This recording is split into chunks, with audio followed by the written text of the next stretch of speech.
যদি কেউ আসতে চাই সমস্যা নাই, আমরা আছি, ওটার সাথে সাথে সাইজ হবে। এবার কোনো কথা নাই, এবার হচ্ছে আসার সাথে সাথে সাইজ হবে, সে যেই আসে।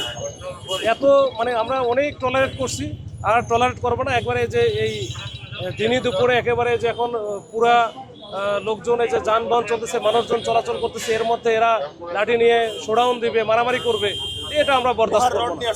এইটা আমরা যেখানেই পাবো সেখানেই মোটামুটি ওখানে সাইজ হবে, ধরবো, মামলা দেবো, শেষ। আচ্ছা, একজন সাংবাদিককে আহত করা হয়েছে, একজন পুলিশ সদস্যের বিরুদ্ধে অভিযোগ আছে, এটা কিভাবে আর কি? না, এটা আহত করা হয়েছে, ওটা তো নারী সাংবাদিক, আমি শুনছি ওনার কাছ থেকে যেটা বলছে, হয়তো পায়ে লেগে গেছে, আবার তারপরে নাকি রিয়াক্টটা খারাপ করছে। যদি ওটা করে আমি এটা ফুটেজটা নিলাম, ওর সাথে আমি ব্যক্তিগতভাবে কথা বলে এটা আমি পরে জানাবো। আপনি এর আগে বলছেন যে কোনো কারণ লাগে না, কিন্তু কোনো কিছু পাইছেন নাকি?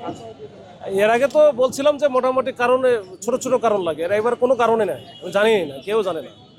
ইভেন আমি ওদের সাথেও কথা বলতেছি, এরাও জানে না যে কি কারণে আজকে মারামারি লাগছে। মারামারি বলতে ওই যে ঢাকা কলেজের একটা বাস ওরা ভাঙচুর করছে, ভাঙচুরটা করলো কেন এটা ওরা পরে যেটা আমি পাইলাম যে একটা ওই ছেলের আইসিইউতে নাকি ভর্তি আছে, তাকে গুরুতরভাবে পিটানো হয়েছে এরকম, কিন্তু এটা নাকি আরও বেশ কয়েকদিন আগের, এবং এটা আবার তাদের স্টুডেন্ট না, এটা পরে শুনলাম যে এটা তেজগাঁ কলেজের স্টুডেন্ট।